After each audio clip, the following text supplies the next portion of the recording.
Hello friends, welcome back to my channel. मैं हूं आपकी फ्रेंड वर्षा। फ्रेंड्स, आज का हम जो प्रैक्टिस सेट लेकर आए हैं वो है हमारा मेनली बैंक रिकन्सिलिएशन स्टेटमेंट के ऊपर। तो चलिए फ्रेंड्स, वीडियो को स्टार्ट करते हैं। वीडियो को स्टार्ट करने से पहले प्लीज़ मेरे चैनल को सब्सक्राइब कर लीजिए, और अगर आपने चैनल को सब्सक्राइब कर लिया तो इस वीडियो को लाइक कीजिए और अपने फ्रेंड्स के साथ शेयर कीजिए। स्टार्ट करते हैं। देखिए question, the credit balance in the bank account is. अब जो क्रेडिट बैलेंस है जो बैंक अकाउंट में, वो हमारा क्या शो करता है। ऑप्शंस हैं an assets, an liability, an expense और कंटिजेंट लाइबिलिटी। तो देखिए यहाँ पर अगर हम बात करें क्रेडिट बैलेंस की, जो कि हमारा बैंक अकाउंट के अंदर शो करता है, तो ये शो करता है हमारी लाइबिलिटी को, जबकि अगर हम डेबिट बैलेंस की बात करें तो हमारे असेट्स को शो करता है। इसलिए यहाँ पे ऑप्शन जो है हमारा 2 वो हमारा राइट आंसर होगा। नेक्स्ट है returns outward book makes record of, यानी कि रिटर्न आउटवर्ड बुक जो होती है वो किसका रिकॉर्ड करती है। तो देखिए ऑप्शन है goods return to the suppliers, यानी सप्लायर्स को गुड रिटर्न किया। गुड्स रिटर्न टू कस्टमर, यानी कस्टमर को गुड रिटर्न किया। उसके बाद है यहाँ पर goods return to proprietor, proprietor को गुड्स रिटर्न किया। फिर है गुड्स रिटर्न टू नेबर्स, यानी कि नेबर्स को गुड रिटर्न किया। तो देखिए यहाँ पर इसका राइट आंसर होगा। तो ये है हमारे ऑप्शंस। तो देखिए यहाँ पर अगर हम बात करें गुड्स आउटवर्ड बुक की, तो देखिए ये यहाँ पे हमें बताता है कि जो हमारे सप्लायर्स हैं उनको हमने जो माल है वो उसको वापस किया। Goods return to suppliers, return outward book ही हमें शो करता है, इसलिए ऑप्शन ए यहाँ पे हमारा राइट आंसर है। नेक्स्ट क्वेश्चन पे आते हैं। नेक्स्ट क्वेश्चन है हमारा cash book prepared on impressed system in. अब जो कैश बुक है वो इम्प्रेस सिस्टम में दिखाई जाती है, तो वो किस तरह की होती है। 2 कॉलम कैश बुक की तरह, प्रिटी कैश बुक, या फिर परचेज बुक। तो देखिए यहाँ पर अगर हम बात करें तो जो इम्प्रेस सिस्टम के अंदर हम अपनी कैश बुक प्रिपेयर करते हैं वो हमारी प्रिटी कैश बुक कहलाती है। Friends, mainly petty cash book वो कैश बुक होती है जिसके अंदर हम जो छोटे छोटे हमारे जो खर्चे होते हैं हम उसको इंक्लूड करते हैं। फिर बाद में जब हम उसको उससे रिलेटेड अकाउंट में पोस्टिंग करते हैं तो डायरेक्ट एक अगर हम एक आइटम के रूप में उन सबको इंक्लूड कर लेते हैं। फॉर एग्जाम्पल, जैसे कि हमने स्टेशनरी में खरीदे पेन, पेंसिल्स, इरेजर, स्केल, ये सारी चीज़ें खरीदी, तो प्रिटी कैश बुक में तो ये अलग अलग मेंशन कर दी जाएगी, लेकिन जब हम इसकी पोस्टिंग करेंगे जर्नल में या फिर अदर इससे रिलेटेड लेजर में, तो वहाँ पर हम पोस्टिंग करेंगे एज अ स्टेशनरी। वहाँ पे ये अलग अलग आइटम शो नहीं किए जाएंगे, वहाँ पे एज अ स्टेशनरी शो किया जाएगा। प्रिटी कैश बुक का मेन पर्पस होता है जैसे जो भी एक्सपेंस हो रहा है उसको उसी टाइम रिकॉर्ड करना, ठीक है, क्योंकि छोटे छोटे खर्चे ऐसे होते हैं बाद में हम भूल जाएंगे, तो प्रिटी कैश बुक में उसी टाइम नोट कर लिए जाते हैं। फिर बाद में जब उसको उससे रिलेटेड जो पोस्टिंग होती है, जब वहाँ पर उसको ट्रांसफ़र किया जाता है तो एक बड़े हेड में उन सारे छोटे खर्चों को एक बड़े अमाउंट में लिख दिया जाता है, तो वो हमारा प्रिटी कैश बुक इसमें मदद करता है, ठीक है। तो एक तरह से ये यहाँ पर क्या हो गया, छोटे छोटे खर्चे हम भूले भी नहीं और साथ ही साथ हमारी पूरी हमारे पास इंफॉर्मेशन भी है।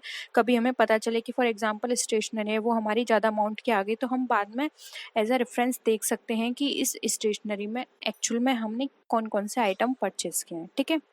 तो ये था हमारा petty cash book, option 3 right answer है। नेक्स्ट आते हैं the statement send along with purchase return is. अब खरीद रिटर्न के साथ भेजा गया बयान क्या कहलाता है। Credit note, bills payable book, debit note, या फिर परचेस रिटर्न बुक। तो देखिए यहाँ पर बात की जा रही है एक स्टेटमेंट की, जो कि हम परचेस रिटर्न करते हैं तो उसके साथ हमें एक नोट भेजना होता है, उसको हम क्या बोलते हैं। तो देखिए यहाँ पर इसका राइट आंसर होगा ऑप्शन नंबर ए, जो कि हमारा है क्रेडिट नोट। वो क्रेडिट नोट कहलाता है क्योंकि उस पर पूरा मेंशन होता है कि हमने इतने रुपए का माल सेंड किया है, ठीक है, परचेस रिटर्न किया है। तो ऑप्शन ए यहाँ पे हमारा राइट आंसर हो जाएगा। बिल पेबल बुक में जो भी हम बिल पे करते हैं उसके बारे में मेंशन होता है, तो ये नहीं होगा। डेबिट नोट हमारा जब भी हम किसी भी तरह का कोई भी सेल्स रिटर्न चीज़ होती है तब हम लिखते हैं, और परचेस रिटर्न बुक हमारी परचेस रिटर्न से रिलेटेड होता है, लेकिन वो कोई स्टेटमेंट नहीं होता। स्टेटमेंट में सिर्फ क्रेडिट नोट आएगा, ठीक है। नेक्स्ट आते हैं bank reconciliation statement is prepared by. अब जो बैंक रिकन्सिलिएशन स्टेटमेंट होता है, ये क्वेश्चन फ्रेंड्स बहुत पूछा जाता है, बहुत सिंपल है। Customer, bank, reserve bank of India, या फिर इधर बी और सी। तो फ्रेंड्स जो बैंक रिकन्सिलिएशन या फिर जिसको आप शॉर्ट में बोलते हो BRS, ये प्रिपेयर किया जाता है कस्टमर ऑफ द बैंक, ठीक है। कस्टमर ये देखता है कि बैंक में जो भी ट्रांजैक्शंस उसके द्वारा किए जा रहे हैं बैंक से, बैंक उसकी सही टाइम पर पोस्टिंग कर रही है या नहीं, या उसके पास जो बुक है पासबुक उसमें सही एंट्री की जा रही है नहीं। तो इन दोनों को मैच करने के लिए वो जो स्टेटमेंट बनाता है उसे बोलते हैं BRS, यानी कि bank reconciliation statement, cash book का पासबुक से मिलान करने के लिए। ठीक है,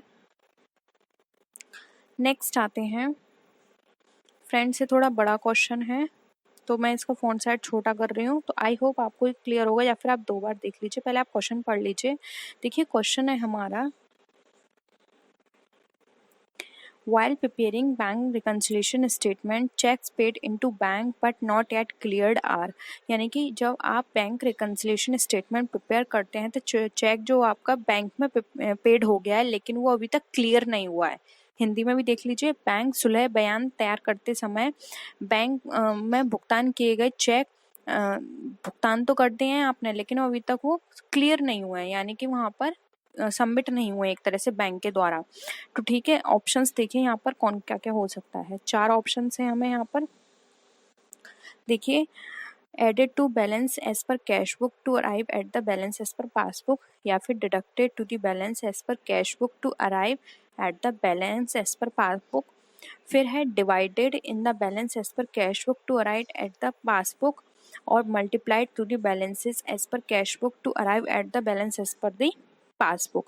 अब फ्रेंड्स यहाँ पर आप देखिए, यहाँ पर इन्होंने 4 ऑप्शंस आपको प्रोवाइड किए हैं। ठीक है, तो देखिए 4 ऑप्शंस के अकॉर्डिंग आपने एक चीज़ देखी होगी, जब भी हम BRS बनाते हैं तो या तो वहाँ पर हम चीज़ें ऐड करते हैं या लेस करते हैं, जबकि यहाँ पर क्या है मल्टीप्लाई, तो ये कट गया ऑप्शन। यहाँ में डिवाइड का ऑप्शन दे रखा है तो ये कट गया, क्योंकि ना ही हम कोई भी स्टेटमेंट कोई भी एंट्री होती है उसको डिवाइड करते हैं, ना ही मल्टीप्लाई, सिर्फ ऐड करते हैं या फिर लेस करते हैं कोई भी आइटम। तो अब हमें ऑप्शन ए या 2 में से देखना है। तो देखिए यहाँ पर ये था कि जो चेक है वो बैंक में दे दिया गया है लेकिन वो क्लियर नहीं हुआ है। तो इसका मतलब क्या है कि आपने तो उसको ऐड कर लिया होगा कि अब हमारे अकाउंट में इतने रुपए हो गए, लेकिन सच में तो अभी वो क्लियर हुआ नहीं है, तो अकाउंट में तो अभी उतने रुपए हुए नहीं है, तो आपको क्या करना पड़ेगा, डिडक्ट करना पड़ेगा। तो यहाँ पे देखिए ऑप्शन 2 राइट आंसर होगा, deduct to the balance as per cash book और arrive at the balance as per passbook. ठीक है, तो ये आपका ऑप्शन करेक्ट होगा, ऑप्शन 2। आई होप ये भी ऑप्शन आपको क्लियर हुआ होगा। नेक्स्ट आते हैं errors which affect one account can be. अब हमें ऐसे एरर्स बताने हैं जो सिर्फ एक अकाउंट को इफेक्ट करते हैं। तो ऑप्शंस देख लीजिए, errors of omission, error of principle, error of posting, या फिर एरर ऑफ कमीशन। तो देखिए यहाँ पर ये बात कर रहे हैं एक अकाउंट को इफेक्ट करे। तो देखिए फ्रेंड्स, अगर एरर ऑफ ओमिशन होगा तो ये एक अकाउंट से रिलेटेड नहीं है, प्रिंसिपल डबल अकाउंट से रिलेटेड होता है, कमीशन भी नहीं होगा। एरर ऑफ पोस्टिंग हमारे एक अकाउंट से रिलेटेड हो सकता है कि हमने एक अकाउंट में पोस्टिंग नहीं की है। ठीक है, तो यहाँ पे ऑप्शन 3 जो है वो इसका राइट आंसर हो जाएगा। पोस्टिंग से रिलेटेड चीज़ें हमारी वन अकाउंट में इफेक्ट करेंगी, जबकि प्रिंसिपल दोनों पर बेस्ड होगा, ओमिशन भी दोनों पर बेस्ड होगा, और कमीशन भी हमारे दोनों साइड बेस्ड होगा। इसलिए ऑप्शन 3 यहाँ पर हमारा राइट आंसर है। नेक्स्ट आते हैं errors of carry forward from one year to another year effect, यानी कि एक वर्ष से दूसरे वर्ष तक आगे ले जाने की त्रुटियां क्या कहलाती हैं। पर्सनल अकाउंट से होती हैं, रियल अकाउंट से, नॉमिनल अकाउंट से, या फिर both personal and real account से। तो देखिए यहाँ पर errors of carry forward from 1 year to, अब देखिए 1 ईयर से सेकंड ईयर में हम क्या ले जाते हैं, बैलेंस शीट।